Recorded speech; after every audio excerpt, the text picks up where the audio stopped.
Yeah, just kind of his offensive versatility definitely posed problems for us last year. The way he kind of space the floor and also play inside. I think we'll be more ready for it this year. I think last year when we played him, he hadn't really hit any threes on the year, and then he came into Mackey and he hit what, like 5 or 6. So it was definitely something we had to get used to. I think something we'll be more adjusted to this year. When you play a guy like him or like a Kofi last year or like a Drew Timme, does it bring a little more out of you, or do you kind of have to just keep doing what you do? Yeah, I think you kind of approach every game the same. Try to keep your approach as even as possible. But obviously, there's certain games where you kind of look forward to them throughout the year. When you play against like those high caliber bigs and the great bigs in our league, there's a lot of them. But when you play against certain teams, obviously you kind of get more excited for the matches for sure. Making him guard too, I'd imagine, is a big emphasis. You want to try to get some fouls on him. Yeah, for wear him sure. down a little bit. I mean, it's tough because sometimes they'll match up. Yeah. They'll play zone sometimes, so sometimes when they play zone, they can hide them, and it's hard to get in foul trouble. But just kind of we'll have to attack whichever look they give us. In that sense, was the Maryland game a positive experience, being that they kind of gave you some different looks defensively, showing zone and then switching into man and things like that? Yeah, they gave us a bunch of different looks. They had like that press, they had the 3-2, they had the 2-3, they had the matchup zone, they had just the straight man. So they gave a lot of different looks that we haven't really seen this year, and it definitely was a positive thing for us. One other thing I kind of wanted to ask you about this season, did you expect this year, did you work toward being as effective a pick and roll player as you've been, or did Braden showing up just kind of bring something out of you? Yeah, I think I've always kind of been like that lob threat, but I think just different players, you get different looks. Obviously, with Jaden, he was so exposed and he was so good at attacking the rim that a lot of times you could just get to the rim and get the layup, whereas Braden's really good at manipulating that defense. You know, he has that same quickness, same burst of speed, but sometimes he might not have that length to like finish over, or that explosiveness to finish over people that Jaden did. So it creates different looks. He's become great in the pick and roll. It honestly wasn't something we worked on that much in the summer. Kind of just started doing it in the games and started working. He throws the ball on those lobs around the rim on target. It makes my life really easy. Just how much easier has that made things on you guys offensively, that you have something you can fall back on that's, you know, relatively simple and, you know, something that everybody has to prepare for now on top of your 1,000 sets?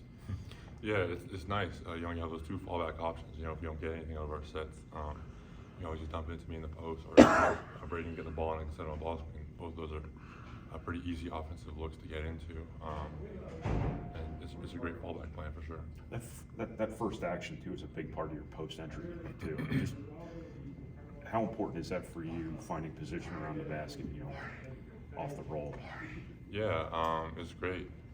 Like you said, kind of like getting into those offensive actions rather than me just running down the floor and posting up. Kind of move the defense a little bit. You make them think a little bit, make them talk a little bit, and it can throw some things off and get some easy looks out of it.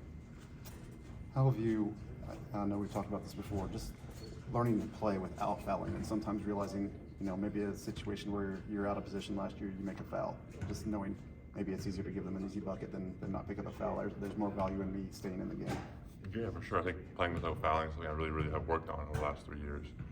Some people say I just don't get called for fouls. I don't believe that. I think I've really just worked at not fouling people. Like you said, sometimes I'll give up a layup, sometimes I'll give up a dunk, because I feel like I'm more useful before than maybe 2 points, or maybe a chance at a block shot. I think the one game I got in foul trouble this year, I felt like I kind of let my team down in the Rutgers game in the first half. So something I really try to work on from there is just not fouling. Speaking of not getting called for fouls, you know, Coach Payne went to bat for you after the Michigan State game. How important was that for you, just that he's got your back and you're getting the hell beat out of you basically every night, and I think he felt like somebody needs to say something here. Yeah, I mean, it's great. Obviously, I know Coach Payne always has my back. He knows how much I get fouled. He knows I get fouled every possession. I think a lot of people know that, but you can't call it every possession. Obviously, you know, they'll have 2 hands on my back. They'll have one hand up. They'll have a knee up my butt. Like those are just fouls. They'll put all their body weight on me. That's just a foul. But I'm strong enough I can kind of deal with it. They can't call a foul every possession. So that's something I have to just deal with. Have you noticed, I know it was that way in the Maryland game, the way that they're getting called changes throughout the course of the game? Yeah, it's definitely, it can fluctuate. It's tough. Like I said, the Big Ten refs, I don't envy their job at all. It's a tough job. Your future's not in officiating. No, definitely not. I think it's a very tough job for them because, like you said, they can go through those stretches where they just start calling everything. But the defense, like Maryland, they just didn't change anything. They just kept, they kept fouling me, they kept fouling me, they kept fouling me, even after getting called for everything. I think I got Reese and Swanson Rogers, I think I got 2 fouls in, like, within 5 minutes or 10 minutes of the first half. Obviously, you don't want to, like, the refs didn't want to just put them both in foul trouble, I guess, and have, like their point guard guarding me for the second half. So I guess they had to ease up on the calls, but it's definitely tough trying to adjust mid-game to the way that the refs are calling. How much have you tried to like build a relationship with the refs? I mean, you see these guys over and over again. I mean, do you try to communicate with them? Do you try to I don't want to say get them on your side, but do you try to understand where they're coming from a little bit more than maybe you did earlier in your career? Yeah, for sure. You know, always before the game, I'll go up, I'll fist bump them. I'll say hi, say what's up. I think they're human too. They make mistakes. Obviously, I'm human as well, so when they make mistakes, I might get on them a little bit.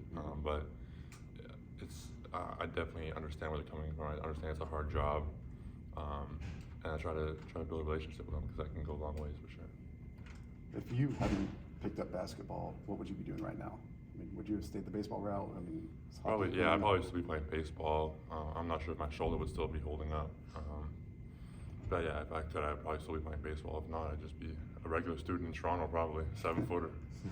Mason's talked about maybe seeing you as a pitcher, the trajectory that it's coming out of your arm. Was that always an advantage when you played baseball? Was, you know, it's coming from up here versus a lot of people coming from down here? Yeah, I mean, every pitch is like almost like a sinker. Every pitch, like, because I throw it just down, every pitch is just coming down on that angle, so it definitely would be tough to get a read on it as a batter. Had you kind of envisioned a career in baseball, college baseball, or getting drafted or whatever it might be? Yeah, for sure. It was something I really wanted during my childhood. Like I said, I kind of outgrew the sport. My shoulder was kind of giving out a little bit. Also, something I don't think was very realistic anymore. And I started playing basketball. I think that's worked out pretty well. I was going to say, obviously where you live, I think hockey's probably a little bit bigger than basketball, but what was the moment where you kind of discovered that, you know, I do have this body, it does lend itself to that sport, and it seems like you pushed against that as long as you could? Yeah, I mean, like I would just shoot around, like just for fun with my friends. Like you play one-on-one in the driveway or whatever.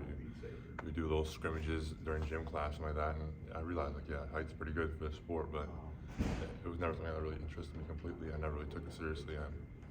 I never played on a competitive team until midway through my 9th grade year, so it was definitely something I kind of knew was there, but I just kind of resisted. Oh, no, it was midway through my 10th grade year. Sorry, I'm correcting myself. So you're fairly new. When you have a conversation with your parents, like, I want to go to the United and go to the United States, what was that conversation like? It was, I mean, they were very supportive. They kind of would have let me do whatever I wanted. If I wanted to stay in Canada, they would have been fine with that. But I wanted to move to America, they were fine with that too. I kind of, after that first like half a year of playing basketball, I had caught some college offers, obviously because of my size. I think Minnesota and Western Kentucky were after me. So I kind of knew at that point that I was going to do college in America. So I figured I might as well kind of, I'm someone who got very homesick when I was a kid. So I figured I might as well move to America, try to get rid of that homesickness as quick as possible to give me the best possible chance to adjust to the college game. What was the connection immediately with Purdue when they got involved? Because at the time you're averaging like 3 points a game, and you know, this is a program that develops big men. So yeah, it was always a school I really wanted to go to. It's always a school I heard about. That was really good for big people. It was a very quick connection. Kind of one of my coaches had asked me before my senior year of high school started. He'd asked me kind of if there's any schools that I was interested in that hadn't reached out, and I said Purdue was one of them. I didn't know at the time Purdue was a little interested in me, but I was in the class of 2021 originally, and I reclassed to class of 2020, and they weren't looking for a 2021, they were looking for a 2020, and I didn't know at the time. But I reclassed, they reached out, they offered me, and then basically I think it was within a few weeks I committed. It was always a school I really wanted to go to. Did you play hockey up until you started playing basketball as well? Yeah, I didn't play hockey quite as much. I played hockey until the end of my 8th grade year. Okay. My parents wanted me to pick one sport going into high school, and I wanted to play baseball. So I played baseball for my 9th grade year. I did that off season between the 9th and 10th grade year, and my arm was kind of giving out, and I realized maybe basketball is something I really want to do. That's what I started doing. When did you hit your growth spurt? Because I imagine, initially playing hockey, you weren't even probably the biggest kid out there, but you weren't what you are now. Yeah. I think I was a little taller on skates. Obviously, skates lend a few inches, Right. so that's probably intimidating as all hell. But Still are. yeah, but I mean, I was always a lot taller than other people, so I bet I was probably pretty scary up there. Thank you very much.